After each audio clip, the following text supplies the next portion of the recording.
Hepinize merhaba arkadaşlar. Onu kendim yaptım. Vallahi billahi kendim yaptım. Nasıl yaptığımı bilmiyorum. Geçmiyorsun da. Sakın geçme. Abone olup like atmayı unutmuyorsunuz. Takip etmeyi unutmuyorsunuz. Bakın. Mor renk yaptım. Şimdi şeytan diyor ki bunu at. Topu yap.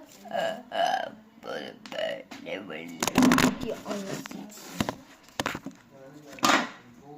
Far from me.